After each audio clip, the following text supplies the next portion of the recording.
My name is Gene Culpepper. I've directed tonight's play. Before we begin, I'd like to just ask you all to please take out your phones and other electronic devices and silence them. Also, please remember that flash photography is not permitted, and the flash will distract our actors. Also, I'd like to warn you that we do have lots of loud sounds and flashing lights, so please just be cautious of that.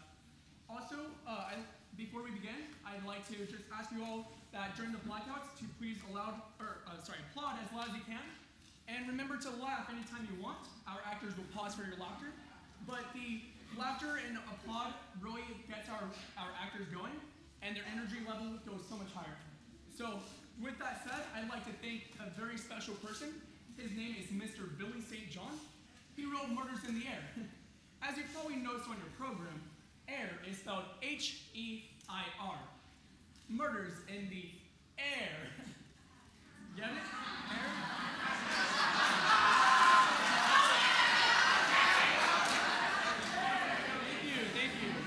Thank you. After the show, I would really appreciate it if someone could please explain it to me. Alright. Anyways, as I was saying, I was very flattered when Mr. St. John contacted me and asked me to direct his play's premiere production. Well, actually, it was a work in progress. And he made changes and rewrites throughout the entire rehearsal period. While I was very excited to be part of creating a brand new work, to tell the truth, it put quite a strain on me. The playwright and the cast. Yeah, you got that right. Hush, Randy! Actors are to be unseen and unheard until the play starts. I'm sorry about that. You see, the cast and I are very nervous about the show because, well, you see, it's not quite finished. Oh, don't worry. We're going to go on. The show must go on, as somebody once said. I don't know who said it, but I'd love to get my hands around his neck.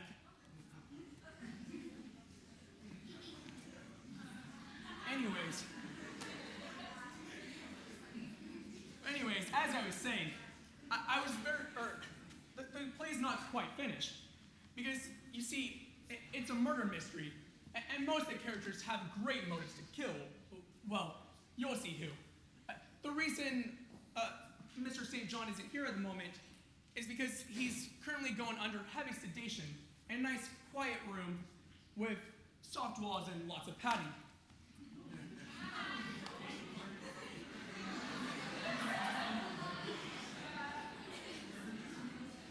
Some people have all the luck. Oh, but the cast and crew and I are here, though, and we are determined to provide an entertaining show for y'all, even if it kills us.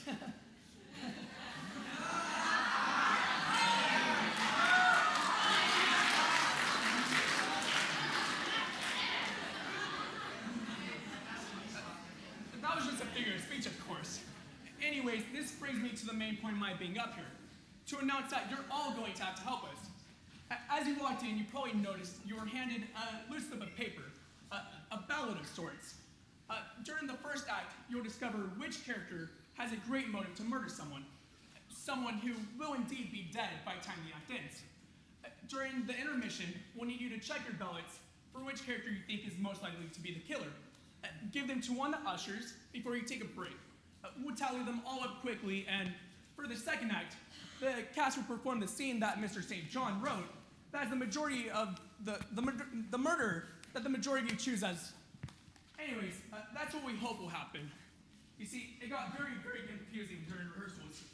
The real mystery is why we didn't kill the playwright. Quiet! I'm sorry about that. We might as well get started.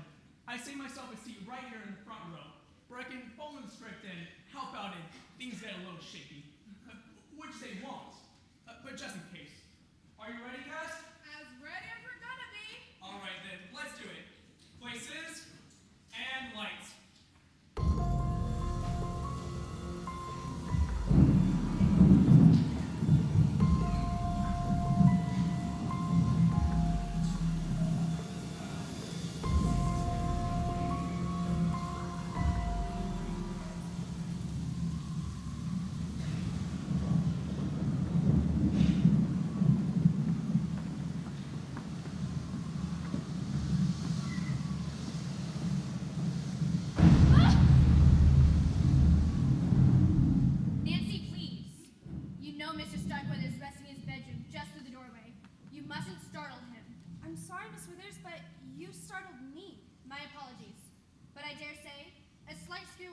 no harm. However, a sudden shock to a man in his 90s and Mr. Starkweather's medical condition could prove to be fatal. Remember that, girl. Yes, ma'am.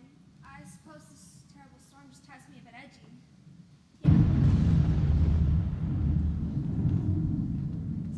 Yes, it is a tempestuous evening.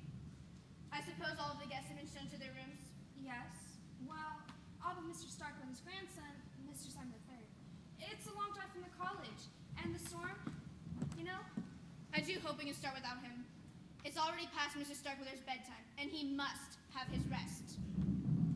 I assure you, Miss Withers, the room is spotlessly clean. I certainly hope so. Mr. Starkweather's asthmatic condition makes the merest mote of dust potentially lethal.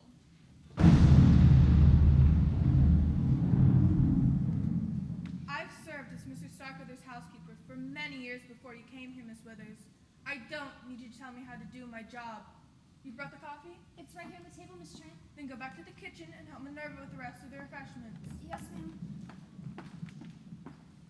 Mr. Starkweather gave specific instructions to have everyone in the drawing room at 8 o'clock, sharp.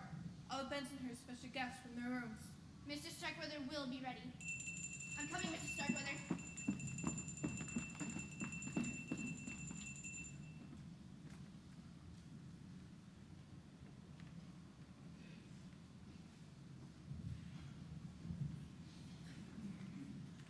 Don't go to the cars parked in the garage like you told me. As I told you, why waste my breath? You're dripping water all over the foyer. And why did you enter through the front door, Rufus? I've told you a million times that servants never enter through the front door. I reckon I forgot, Mr. Bensonhurst. Besides, it's raining out there. I'm aware of that. But it now looks like it was raining in here as well, thanks to you. Oh, you're welcome. Go back out the way you came from and maneuver yourself around the back door. Do you think you can manage that? I don't know. Reckon we're gonna find out. When the final guest, young Master Simon, arrives, I'll summon you so you can park his car for him. Good. While I'm waiting, I'll sit by the stove and see if I can grow gills. Don't be impertinent. How can I be if I don't know what it means? Just go to the kitchen and wait here until I call for you. Not that way. Have you forgotten already that I told you to go around the back door? No, but I was hoping you had. That man's an idiot. I heard that.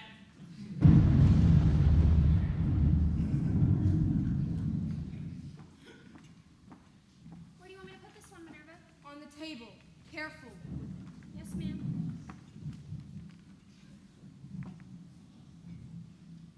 I think everything's ready. You think wrong. Place the cups on the table so all we'll have to do is pour the coffee. Yes, Minerva.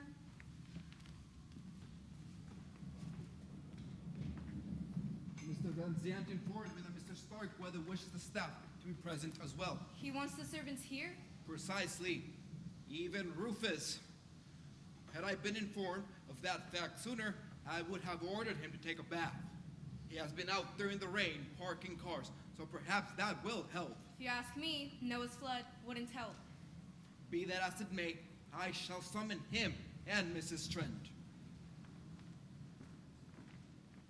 Minerva, why would Mr. Starkweather want the servants here? Guess I'll pull out my crystal ball to let you know. Do you remember what I told you when you came to work here? Yes, ma'am. Do as you're told and don't ask questions. Exactly. Now stick to it. I will, Minerva. Oh dear, I never know what to wear on special occasions. I suppose Uncle Simon asking us here was a special occasion, isn't it, Jordan? I suppose so, when you consider that most of the time he treats us like lepers. You think Uncle Simon treats us like jungle cats? No, not leopards, Mother. Never mind. Oh, and don't worry, Mother. You look fine. I thank you, son. I'll tell you one thing. If you should ever happen to inherit this mausoleum, the first thing we should do is call up the Abbott family and let them know it's on the market. Counting chickens, are we? Minerva, I didn't see you and your attractive young helper there. Nancy is a nice girl, and I mean for her to stay that way. I'm sure I don't know what you mean. I doubt that. I don't understand. I believe that. Miss Fiona, why don't you have a seat and we'll bring you some coffee. Coffee? That sounds nice. It's a little damp in here. That's because it's a lot damp out there.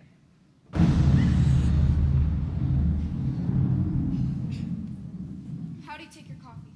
Mother prefers hers black. I like mine sweet. I'll flavor it myself. Whatever. Oh, but lovely hors d'oeuvres. These are delicious. Glad you like them. Here you go, ma'am. Oh, thank you. You're looking very lovely tonight, Nancy. Thank you, sir. Sir, hearing that makes me feel as old as Great Uncle Simon. Please, call me Jordan. She'll call you Mr. Starkweather, the way a proper maid should. If anyone calls you another name, it'll be me. And trust me, you don't want to know the one I'm thinking. Oh, Minerva, you never change. Neither do you. More's the pity. Now go have a seat next to your mother. Yes, Colonel Sergeant. My goodness, Kathy. I don't understand how you can stand living out here in the boonies, away from all those restaurants, movies, and shopping centers. Why, I get so depressed, I just sit down and weep. It's not that bad, Paula. I stay here during the week and go to my apartment in town most weekends. I am so relieved to hear that. I worked for a large corporation before Mr. Starkweather hired me to be his personal secretary. And believe me, this position is much nicer. Look what we have here. 2 rays of sunshine to dispel the gloom. You look lovely, lady. I swear, Cousin Jordan, you're a rogue and a charmer. I do my best. Won't you join us? Have a seat over there. You'll be safer. We'll bring you some coffee. Thank you, Minerva. I'll take mine black. Little mine's down with lots of cream and sugar. Sugar? I must admit, I have an enormous sweet tooth. Maybe that's what causes that corn syrup accent. Oh, Cousin Fiona, how are you this fine evening? What? Oh, I'm very well. Thank you, Paula. Well, that's just peachy. I don't know why we don't see more of one another. Seems like the only time we get together is for somebody's funeral. Well, aren't all funerals for somebody? You're just awful. Don't be morbid, Cousin Jordan. I'm just glad today's an exception to that rule. For once, no one is dead. So far, anyways. You're all right, honey.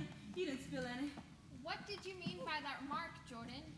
Oh, it's nothing. It's just that when you invited Mother and I up to Starkweather Mansion this weekend, at first I was assuming you were going to say, Great Uncle Simon had passed on. You wish. I hadn't even started to pack my new black dress. It was natural to assume, of course. He is up in years and in bad health. Though I was relieved to hear that the old boy is still with us, of course. Kathy, I bet you know why Great Uncle Simon called us all here this frightful evening. Go on, tell us. Mr. Van Zant will go into the particulars, but I believe Mr. Starkweather wishes to discuss his will. Really? I'd appreciate it if you didn't drool on my hors d'oeuvres. You misjudged me, Minerva. I was surprised is all. Uh-huh. Where's Cousin Simon? Shouldn't he be here too? When I contacted him last week, he said he could make it. Apparently, he's going to be late. If he's trying to call here tonight, he can't. The phones are dead. Well, if we're gonna be talking about the will, he should be here. He is Great Uncle Simon's only grandbaby after all. Yeah, and he'll probably get everything. Excuse me, folks. I hate to interrupt. Oh, you're doing great, guys. You really are. Folks, I suggested to Mr. St. John that these family relationships might be a bit confusing. He agreed and was going to write a scene that explained everything. He was working on it when he snapped like a rubber band. So I'll just tell you.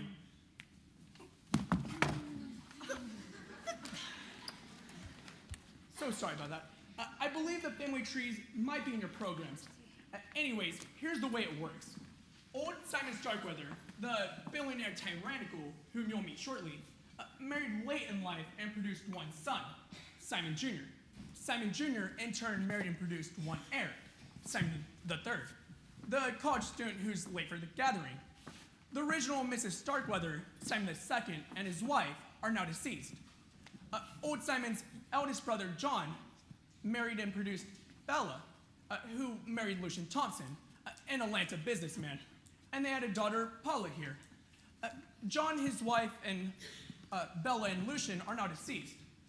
Now, old Simon's youngest brother, Paul, had a daughter, married and produced Ezra, and he married Fiona here, and they had Jordan.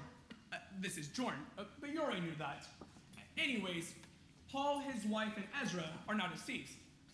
Now I realize that's a lot of dead people, but if they had been included in the play as well, it looked like a marching band had just wandered into the living room. And believe me, it was hard enough trying to move everyone about the stage as it was.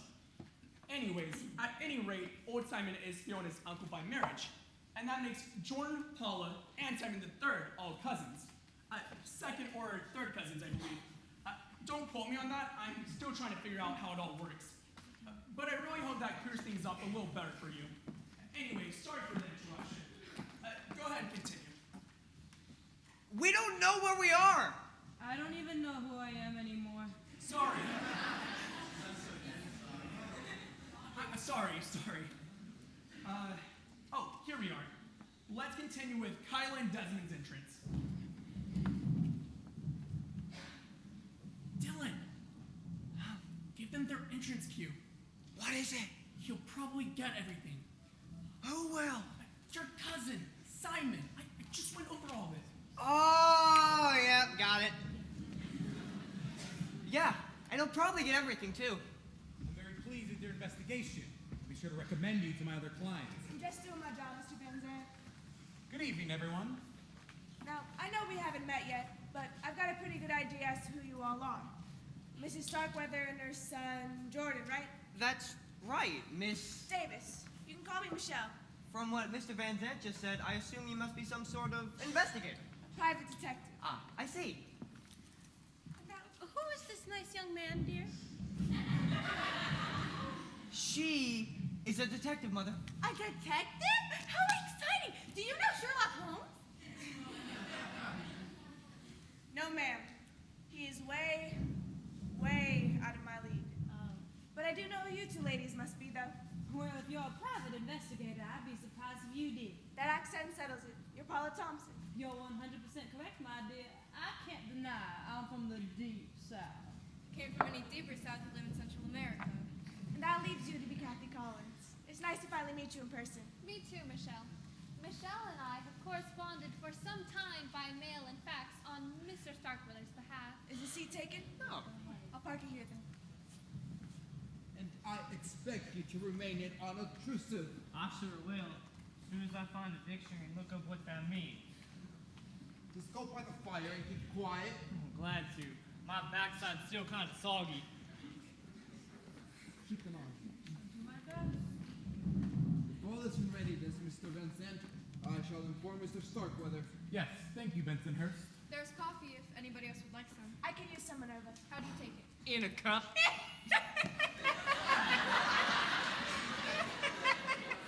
Keep still. Black, please. Mr. Van Zandt, am I correct in understanding we're all here to talk about Great Uncle Simon's will? That is correct. Frankly, I didn't think it was a good idea. Mr. Starkweather's health is precarious at best, and he doesn't need the excitement. I advised him to communicate with you all by mail, but he insisted on summoning you here to Starkweather Mansion. I only hope he doesn't live to regret that decision.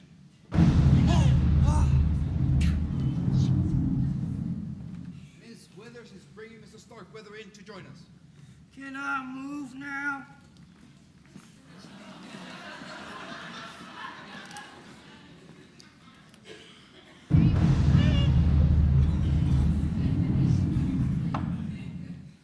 Here you are, Mr. Starkweather.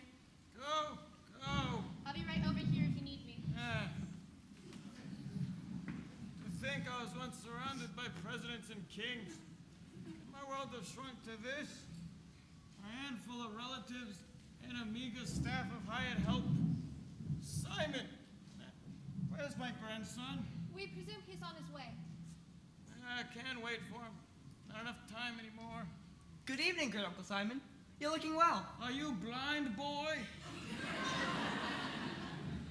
Or just a habitual liar? I was only making pleasantries, Uncle. Yeah, save your breath. You've always been a smooth talker, Jordan, but that doesn't cut any ice with me. You're nothing but a greedy opportunist, boy. I ought to know. I was one myself at your age. Then I guess it runs in the family. Yeah, you have a point. Well, Fiona, you look the same. I do?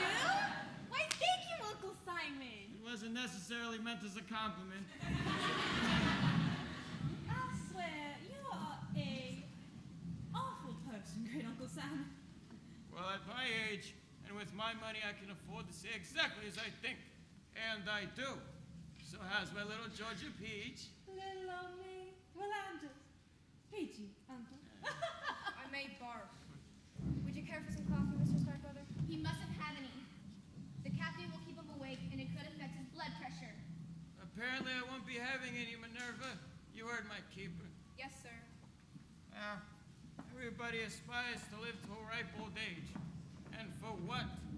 To be kept alive by medicines and machines? To be prevented from enjoying life's little pleasures, like a cup of coffee? You mustn't excite yourself, Mr. Starkweather. See? I'm not even allowed to feel any strong emotions anymore. That's a bummer. Huh? You put it very succinctly, Rufus. Old age is a bummer. I could have searched my vocabulary extensively and couldn't have found a more apt description. Bummer. Glad you like it. Now, according to my doctors, I won't have to remain prisoner in this weak old body much longer. There's just one thing I hate to leave behind. My money. Well, you know what they say, Uncle. You can't take it with you. Yeah, that is what they say. So several years ago, I had Louis here draw me up a will. I suppose you'd all like to know how I provided for you, my heirs. Well, I, for one, am a teensy bit curious. A teensy bit, eh? I was afraid something like this might happen. Here, Mr. Starkweather, breathe deeply. Thank you. See what you've done? Me? Well, I didn't. Somebody call an ambulance. We can't. The phones are down. It's all right. He needs to breathe pure oxygen for a few moments. Tell them. Very well. This is the will Mr. Starkweather was referring to. As you all know, he's been a phenomenally successful businessman for many years. I'll say, he's been on the cover of Forbes magazine at least a dozen times. Never read it. He has the distinction of becoming one of the world's first billionaires. You know, 20 years ago, I begged dear Ezra to ask his uncle for advice on business investments, but he was too proud. Yeah, Dad had his pride. Lots of pride and very, very little money. If I may continue, Mr. Starkweather's fortune is now worth in the neighborhood of $50 billion. What? If I'd have known that, I would ask for a raise. I won't go into the details, but the will essentially bequests $1 million to each of his household staff. Mr. Bensonhurst, his butler, Miss Trent, his housekeeper, Minerva Walker, his cook, Miss Withers, his nurse, Minerva Walker, his cook, sorry. It says it here twice. Nancy Pollard, his maid, and Rufus Jones, his handyman. Oh, forget the raise. The will goes on to state the rest of the money is to be divided equally among his surviving relatives. His grandson, Simon III, his niece, Fiona Starkweather, and her son Jordan to share 1/3, and his great-niece, Paula Thompson. Isn't that lovely? I always knew you'd do right by us, Uncle. I know you got mad when Mama married a Southern boy, great Uncle Simon, but you two must have agreed on one thing. Blood is thicker than water. I bet Miss Withers can tell you if it is. Now that I've informed you of the will's contents, I have another announcement to make. As of tomorrow, the will becomes invalid. What? What does invalid mean? Invalid. It means no good. Oh, I had a brother that's invalid.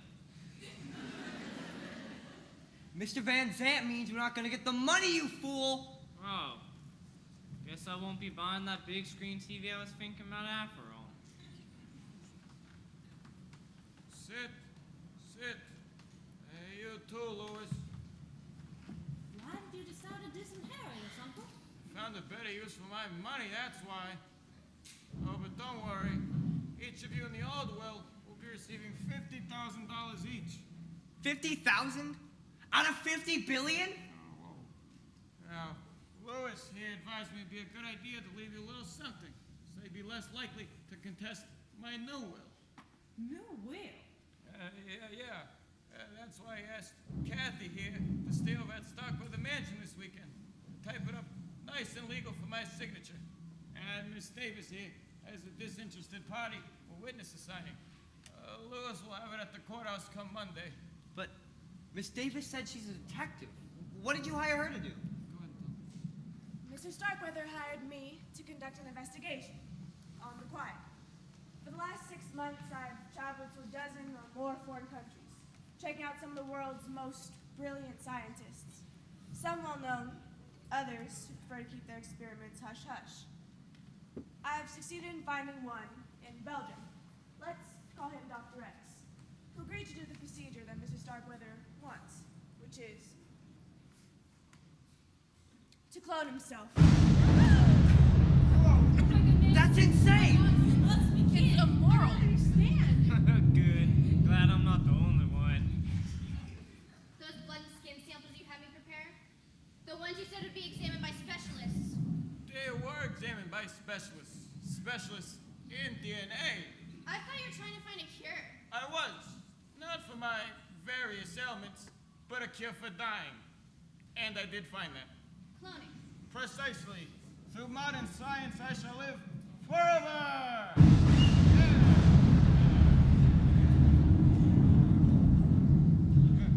It's not right. That's neither here nor there. Let the moralists and politicians debate that question for decades to come. In the meantime, Dr. X, as Davis here named him, will be creating a brand new me. Sit down, Withers. Jeez Louise. Now, why do you seem to be displeased? Not due to the moral question, but because of your change in fortune. Too bad. Oh, now, cloning is a very expensive procedure, and the process I'll be undertaking has to be done in absolute secrecy. But don't worry, there'll still be a sizable fortune left for the new me to inherit. No doubt, I'll be the first person on Earth to become their own heir. With us, blood pressures. Yes, Mrs. Starkweather. If you'll excuse me, I have to go take Mrs. Starkweather's blood pressure. Well, why don't you take it right here? Mrs. Starkweather's arms are too frail for me to get a proper reading. This is an outsized cuff, made to go around a patient's thigh. He can withstand the pressure better there. Mr. Starkweather has had enough excitement for one evening. I shall put him to bed. I guess our meeting is concluded unless anyone has any further questions. What the heck was that all about? It's simple, Rufus. Great Uncle Simon was going to leave us all a fortune, but he changed his mind. Instead, he decided to clone himself. Okay. Another question. What does clone mean? It means to take some cells from a person's body and make a duplicate of the original. They can do that? Oh, that's great. Maybe when the old Mr. Starkweather passes away, I can get a job working for the new Mr. Starkweather. The new Mr. Starkweather have to be born and grow up. It goes against the laws of nature. How?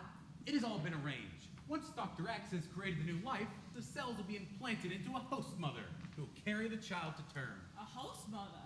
Who? Me. What? Why not? I'm young and healthy.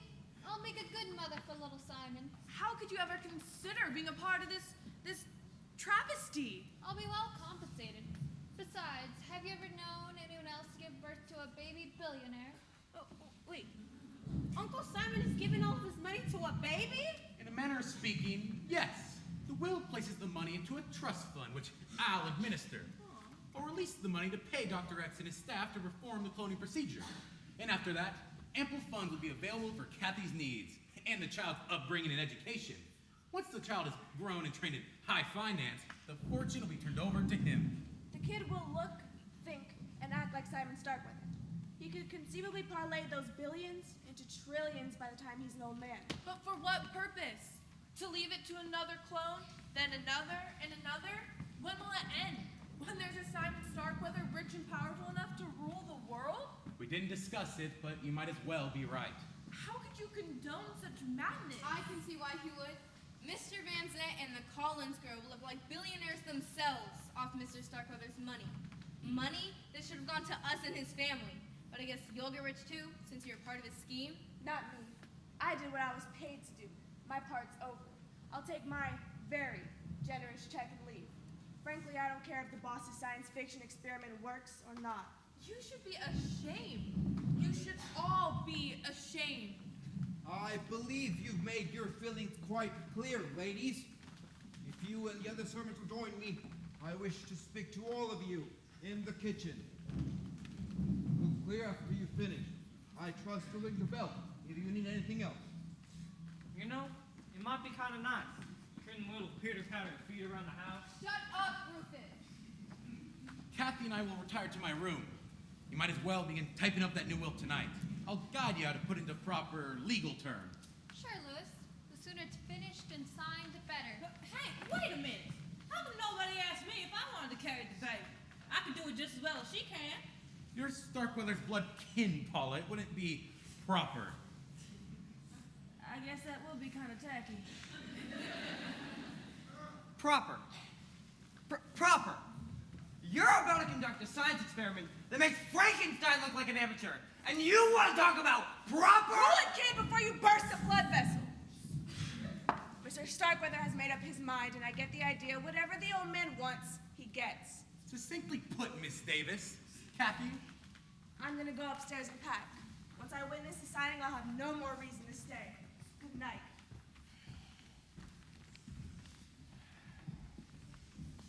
We were robbed! Wait, what?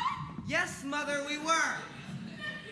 Great Uncle Simon dangled a fortune right in front of our noses and then snatched it away. That was me. Mean? That man is a monster. Didn't you see the evil glint in his eye? Oh, he loved pulling the rug right around under our feet. At least he left us that 50,000. To him, that's no more than tossing a dime to a beggar. And he's only doing it so that we don't break his new will. You heard him. Yeah. I wish you were dead. I wish that old girl would drop dead tonight. That would serve him right. You know, if Uncle Simon were to die tonight, then we'd get all of our money. Wouldn't we, my dears? Would anyone care for a game of bridge? Oh, God.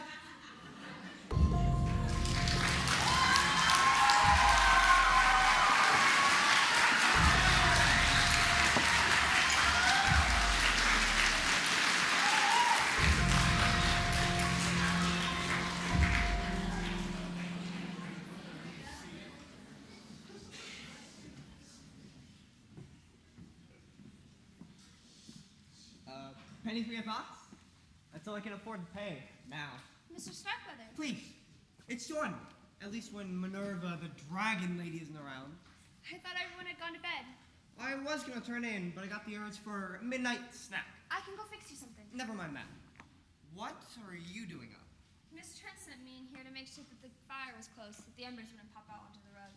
And burn Starkweather Mansion to the ground. You know, that wouldn't be such a bad idea after all.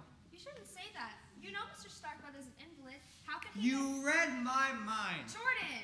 Got you to call me by my first name. You mustn't even say such a thing. It's just wrong. Why should that surprise you? Everybody knows I'm the black sheep of the family. If it were to happen tonight, you'd have $1 million. And I'd have billions. Think of the good times we could have. Together. No! It's a tempting thought. Admit it. It's not. It's a horrible idea. Which part? The part about the money? Or the part about us? The part about the money? Well, what about us? Nancy! Thought you were going to help me with the dishes. I am Minerva. I was just checking the door to make sure that it was locked. I see. And what are you doing here? Who, me? Oh, I came down for a snack and saw Nancy and decided to stop and have a little chat. Well, that appetite of yours is going to get you in a lot of trouble one of these days. Minerva, what are you doing with that knife? Mincing onions? At midnight? Yes. Well, you see, I can't stand to have anyone see me cry. I thought I heard someone in here and came in to check. If you're hungry, come with me. I can find you something. Yes, Minerva. Anything you say, Minerva. When you're done checking, come and give me a hand. Yes, ma'am. Come on.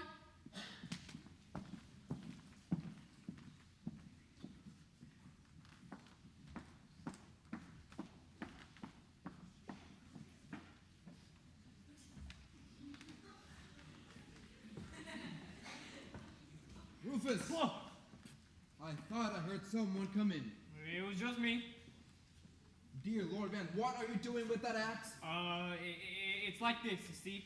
I was chopping wood for the fire this afternoon before it started raining, but I didn't put the axe back in the shed. I done forgot. I've been dismembering stuff lately.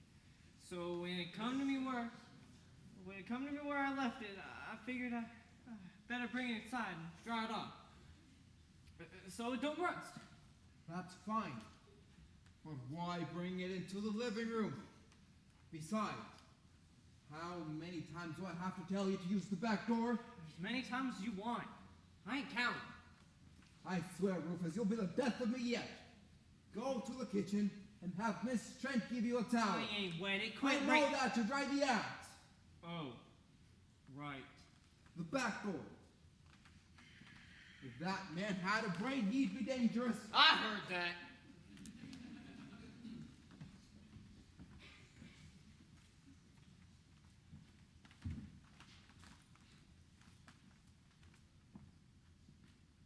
Penny for your thoughts?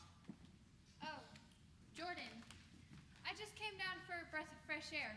What are you doing up this late? Munchies. Want a cookie? No thanks. So, did you and Mr. Van Zandt finish that new will? Yes, it's all ready except for Mr. Starkweather's signature. I see you've calmed down. I wouldn't blame you if you hated me. Hated you? Why should I hate you? If I was in your shoes, I'd do the exact same thing. I'm sure you would, Jordan. You know, Minerva is right. Being the mother of the little Simon will be the next best thing to owning the billions yourself. You're forgetting something, though. What? The little tyke will need a dad. Someone to guide him and mold him into the perfect replica of Great Uncle Simon. A cold-hearted, money-making machine. You think so? Oh, I know so. And who else would be a better father figure than I? You know, you're a very attractive woman, Cappy.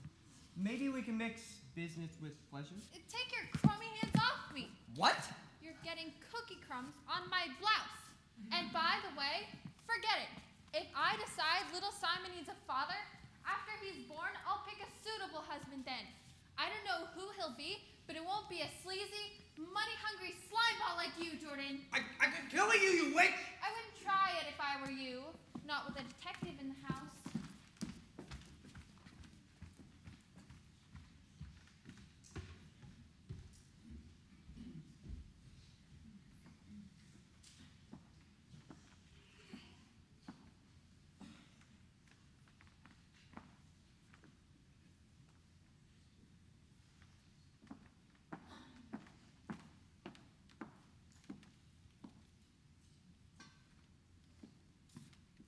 Aren't you finished in here yet? I have to make everything all right. Well, hurry up, girl. Minerva wants you in the kitchen. Yes, ma'am. Don't dawdle.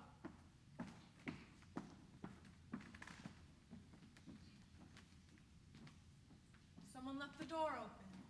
Guess I'll close it.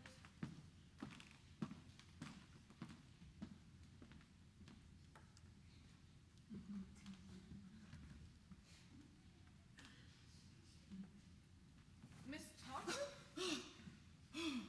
Miss Trent, you gave me a fright. Guess I should be grateful you didn't shoot me with that thing.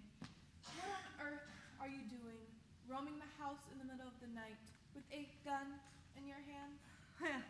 Don't worry about that. I know how to handle a gun. I couldn't sleep, so I figured I'd clean it. I was headed to the kitchen to look for some oil. Doubt if you'll find anything in there unless you want to rub it with some Crisco. Do you often carry that thing around with you? Well, I take it everywhere I go. Daddy taught me to be a crack shot when I was 10. The girl can't be too careful. Don't think I have anything to worry about at Starkweather Mansion. It's miles from the nearest town. No, never shows up here. So, you've never had a burglary or a prowler? No. Well, it's a wonder nobody's tried to steal anything. With Great Uncle Simon so sick and all. I mean, anybody could just bust through that side door and do who knows what. Like, shoot him? Well, it could happen, as terrible as that thought is. I mean, with Great Uncle Simon in his condition, how could he defend himself? He could sick Nurse Withers on him, I suppose. That should frighten all any intruders. You're just awful. But you know what? I wouldn't want to tangle with that woman. Where does she sleep? Just beyond Mr. Starkweather's room, so she can hear him if he rings his bell for her in the night. Well, if I remember correctly, once when I was little, my mama brought me here, and that room used to be the library, and the one beyond it was the parlor. Am I right?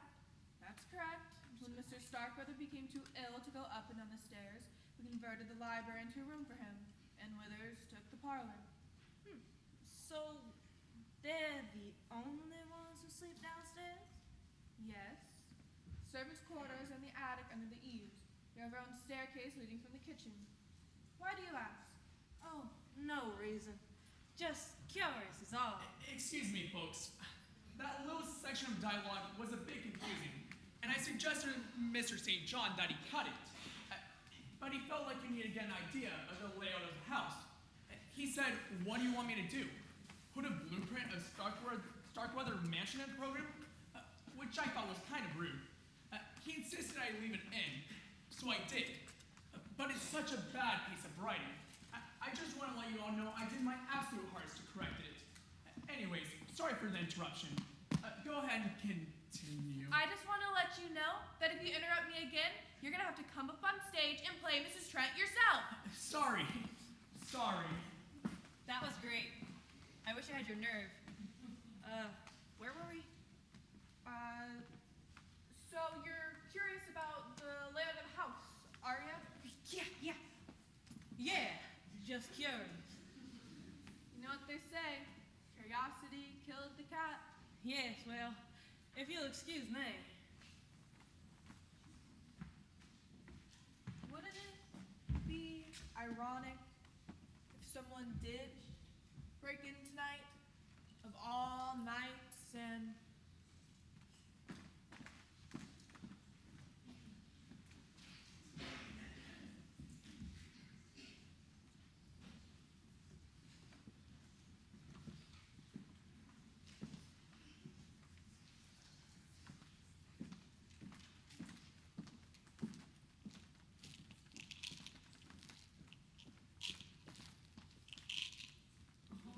Mrs. Stark!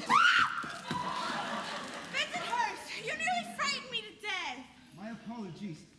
Might I ask what kind of pills you've just strewn about the room? Digitalis for my heart. Maybe I should take 2. Digitalis. Doesn't that speed up one's heart rate? Oh yes, my little heart is just pumping away. Perhaps a single dosage will be sufficient. I assume an overdose could be fatal. Extremely fatal. Or am I being redundant? I suppose fatal is fatal just as dead is dead. Wouldn't you agree? Completely. One cannot be deader than someone else. Dead longer, perhaps. But that is the only comparison for that word that comes to my mind. Might I inquire why you brought the medication into the living room? Why? That's a very good question. Why did I bring them down here? Oh, yes, I remember. I was going to show them to Miss Withers and see if she has any free samples she could spare me. With her medical connections, you know? But it seems as if your bottle was full already. Yes, it was, but it never hurts to plan ahead. Allow me to assist you. Bensonhurst, can I ask you something? Be my guest. Why are you carrying a wrench? A wrench. Well, you see, I happen to remember Ms. Withers mentioned she thought the gas heater Mrs. Starkweather's bedroom without was a little loose. Oh, I thought I would give her an extra turn or 2. how mechanical of you. We wouldn't want any of that gas to escape into his room now, would we? Naturally not, madam, but first things first, shall we?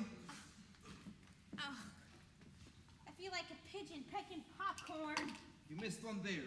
Where? Beside your left kneecap. Left kneecap, madam. Ah, got it. Oh man, they've rolled just about everywhere. Round objects tend to roll, madam. Well, yeah. Oh, Miss Withers! Mrs. Starkweather, what are you doing on the floor with Bensonhurst? Just picking up some spilled pills. I dropped my digitalis. Please watch where you put your feet, my dear. Both of them. I assume Mr. Starkweather has required an injection. Is there a problem? Nothing I can't handle. His lungs seem somewhat congested, so I took him from his bed and sat him back in his wheelchair. He can breathe easier in an upright position. Then I gave him an injection of steroids to help open his bronchial passages. My. Where would Uncle Simon be without you? Dead. Without my help, his heart would have stopped beating long ago. Speaking of which, madam, wasn't there something you wanted to ask Nurse Withers? Was there? The digitalis. Oh, right. Miss Withers, you wouldn't happen to have any manufacturer samples of digitalis you could spare me? I have a heart condition and I like to keep a supply handy. I can see why you would. Yours tend to run out, don't they? I'm sorry, Mrs. Starkweather, but I'm fresh out of spare drugs. Your uncle requires every pill he's got to keep him going. Oh my, then we better pick up all of mine. Will you help us, my dear? I suppose. Yay. Is this a private game or can anybody play? Miss Davis. We're just picking up some spilled pills. Is that it? Thought you guys were holding a tiny little marble tournament. Here you go. I think you'll have the rest. Oh, thanks. Here, Mrs. Starkweather, I really must return to my duties. And here are mine. Oh, thank you. Thank you from the bottom of my heart. If you'll excuse me, Miss Withers, how's the boss? Bossy. He sent me for a pitcher of fresh drinking water. If I'm not back in a moment, he'll start ringing his handbell for me. See what I mean? I'll be right there, Mrs. Starkweather. I gather he rings for you a lot? Incessantly. When he stops ringing the bell, I'll know he's kicked the bucket.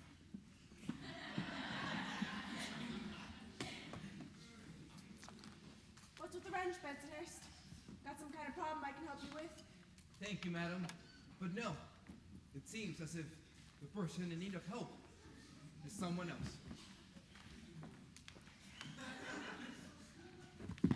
Well, you're up kind of late, Mrs. Starkweather. I couldn't sleep. What about you, Miss Davis? I'm a real night owl. Besides, I was hoping to meet young Simon Starkweather. He's yet to arrive. Young Simon's a sweet boy. I do sure hope he's all right with the storm and all. I'm sure he pulled over to let it pass.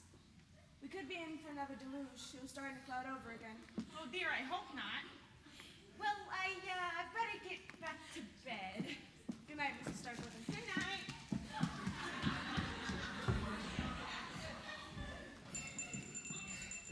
I'm coming, Mrs. Starkweather. Oh, you're still here. Yeah, just keeping an eye on things. I see. Well, my patient. Oh, you're still awake, Miss Davis. Yeah, and I'm not the only one. There seems to be more traffic at Starkweather Mansion at midnight than at the interstate at rush hour. I know what you mean. I've been hearing footsteps go past my bedroom door all night. I'm not surprised, though. We could have guessed that Mr. Starkweather's announcement would give his heirs a sleepless night or two. Between us, Mr. Van Zandt, this cloning business, how do you feel about it? I'm a lawyer, Miss Davis. I'm paid to think, not feel. Could Mr. Starkweather be cloned? Definitely. There's no question the technology exists. Should Mr. Starkweather be cloned? Let's just say I wouldn't want to be the first to challenge nature by creating another Louis Van Zandt. Me too. I'm simple. I've got enough to deal with in one lifetime. I know once I can get back to the real world, the better. The new will is finished. He can sign it first thing in the morning. The old boy's still up. His nurse was in here a minute ago. I heard him ringing his bell for her. Then there's no reason he can't sign it now. That's what I'm thinking. The people in this house are as tense as a bunch of long-tailed cats in a room full of rocking chairs. I know I'll feel better once the boss's plan is a done deal. I'll go up to my room and get that new will. Why don't you let Mr. Starkweather know? What in the world? The circuit breaker must have tripped. But the storm passed hours ago. I know. I don't like this. I don't like this at all. I'll go find Bensonhurst and have him show me where the main breaker is. All right, I'll let Mr. Starkweather know we're taking care of it. Tools of the trade. It's all right, Mr. Starkweather. Mr. Starkweather? Hello? Is anyone in here? Miss Trent? Bensonhurst? Anybody? Kathy, I think there's something wrong with Mr. Starkweather. I don't know where that nurse is. Oh no. He hasn't signed the will yet, has he? No, perhaps he just fainted. We need light. Miss Davis is trying to. Mr. Starkweather! What's happened? Somebody struck me. It's Mr. Starkweather. Help him.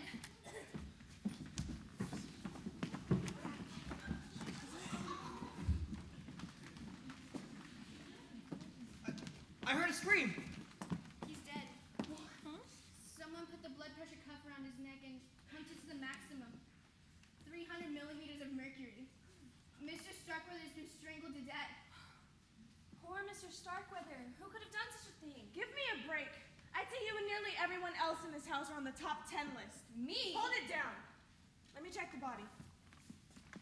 Those drops on his robe? Is it blood? I'm not sure. What else could it be?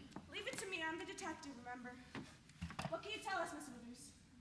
After I brought him the pitcher of water and made sure he was breathing all right, I went to my room and laid across my bed. A few minutes later, the lights went out. I noticed that too. Quiet! Mr. Starkweather started ringing his bell. I was lighting a candle when somebody struck me with a heavy object. I must have blacked out. When I came to, the lights were on. Yeah, I got it from there. Well, Miss Davis, you seem to be in charge. What do we do now? We keep trying the phones until we can get through to the police. If the lines aren't up by morning, then someone will have to drive into town and report. There's been a murder at Starkweather Mansion. A murder? I mean, maybe the old man done himself in. Or maybe not. Oh, young Master Simon, you made it. And boy, do we got a surprise for you.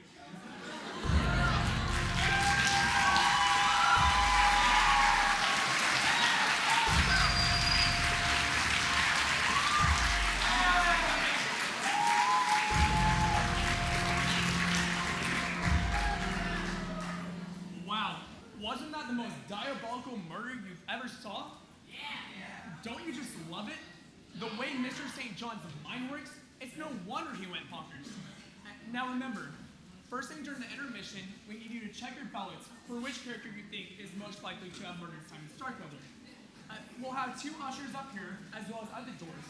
Make sure to give them to one of them, and we'll do the rest. See you in 15 minutes.